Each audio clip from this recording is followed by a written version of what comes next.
Vous recherchez le meilleur portable pour graphistes, on vous a déniché un petit top 5 des meilleurs basés sur leur rapport qualité-prix. Vous êtes prêts? Alors on y va.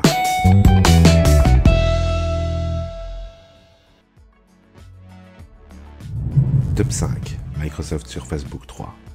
Un hybride pratique et relativement performant qui en est déjà à sa troisième version. Pour celle-ci, pas beaucoup de révolution, mais une légère évolution pour la garder à jour. Cet ordinateur profite d'un format atypique, c'est-à-dire un PC portable à écran détachable. En prime, c'est un excellent exemple de portabilité. On est toujours sur du Wi-Fi 6, mais cette fois-ci avec un contrôleur Intel plutôt que Marvell, ce qui assure une meilleure stabilité en général. Niveau autonomie, il tient maintenant un peu plus de 17 heures et se recharge avec un transfo 127 watts. Côté puissance, il embarque tous les derniers composants. Avec un Intel Core i7 1065G7, une GTX 1660 Ti Max-Q, avec même la possibilité d'y intégrer une Quadro RTX 3000 si vous voulez vraiment y aller en mode pro, et maintenant jusqu'à 32 Go de RAM LPDDR4X, alors qu'il était limité à 16 précédemment. Cependant, malgré la mise à jour et l'augmentation en puissance, quasi 50%, et le passage de l'Intel UHD Graphics 620 à embarquer dans l'écran, on passe à une Iris Plus. Il offre donc la puissance brute inférieure à ses concurrents directs, un peu chiche donc pour monter dans ce top vu son prix.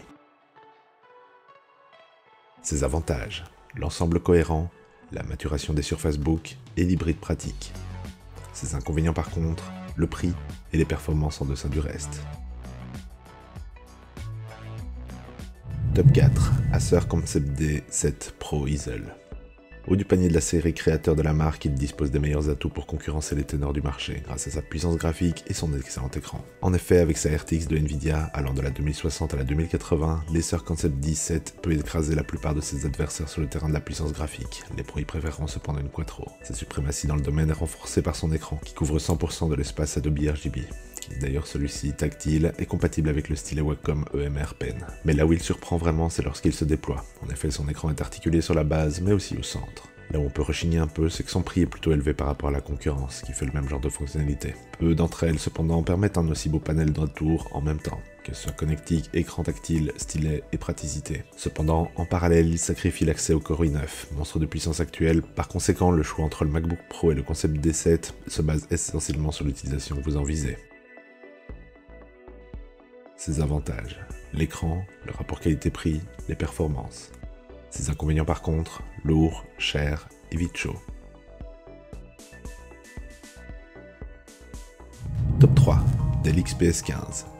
PC polyvalent par excellence, ce modèle précédant la version actuelle mêle des performances relativement élevées et une mobilité intéressante tout en devenant légèrement plus abordable face aux autres portables Windows actuels. Il propose par exemple une puissance graphique intéressante pour de la création car il embarque en plus une carte graphique dédiée, la GTX 1650 Ti, qui lui laisse la possibilité de s'aventurer dans l'édition vidéo légère. Le Dell XPS 15 est un excellent exemple des compromis qu'on peut retrouver en milieu de gamme grâce à ses performances avancées couplées à une ergonomie soignée et une mobilité intéressante. Il faudra cependant se méfier des applications lourdes car s'il pourra les encaisser sans brancher, vos doigts ou vos cuisses pourraient vous en vouloir à cause de la chauffe très importante du corps de la bête. Il présente donc un excellent équilibre lui permettant d'être adapté à une grande majorité des usages, si vous êtes prêt à encaisser la chauffe. De nombreuses versions sont en plus disponibles, allant jusqu'à l'i9 et la RTX 3050 Ti, afin de vous concocter le portable parfait. Il pourra cependant être limité pour les pros qui cherchent un peu plus de puissance.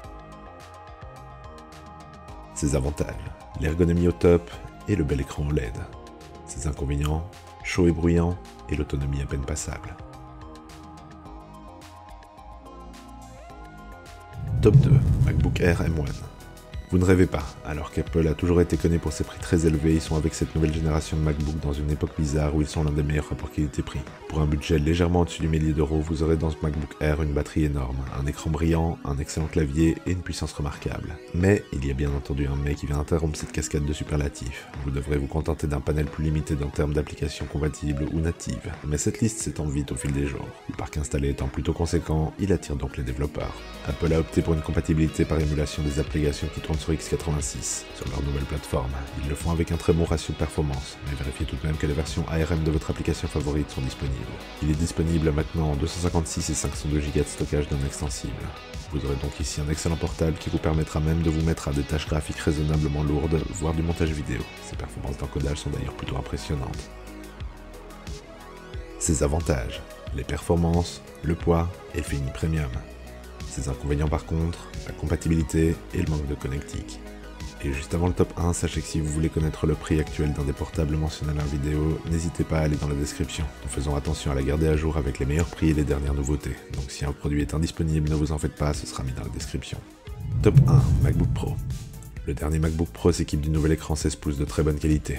Il se destine avant tout à l'édition visuelle grâce à la puissance brute, si votre logiciel est compatible avec la puce M1, mais est apte à faire tourner n'importe quel autre type de logiciel via une couche de compatibilité plutôt efficace. Reprenant l'excellente Touch Bar et le design classique des MacBooks, ce nouveau modèle améliore les nombreux avantages de son prédécesseur, mais en ne réussissant pas cependant à résorber ses inconvénients. Ainsi, la batterie est revue à la hausse, et la praticité est toujours bien là, mais l'absence de Face ID, avec pourtant la présence de l'encoche disgracieuse et le manque de diversité dans la connectique se font toujours ressentir pour un portable orienté pro. Une version plus performante est aussi disponible, et certains composants peuvent être adjoints, mais uniquement sur le site officiel d'Apple. Au final, on a donc un excellent portable très véloce et peu bruyant, avec une autonomie très appréciable, mais qui sera une aubaine que pour les professionnels travaillant sur les logiciels compatibles nativement avec l'architecture ARM. Les autres, même si la liste s'étoffe au fil du temps, devront se tourner vers des versions Intel, qui commencent, elles, à vieillir. Ses avantages: l'écran, la puissance, l'autonomie et la touch bar. Ses inconvénients par contre: l'encoche, la compatibilité et la connectique. Merci beaucoup d'avoir regardé cette vidéo, on espère qu'elle va vous aider à trouver le portable idéal pour vos besoins. Et pour rappel, n'oubliez pas d'aller dans la description pour voir les meilleurs prix pour chacun des produits qu'on a mentionnés. Sur ce, à la prochaine sur la chaîne des Dénicheurs.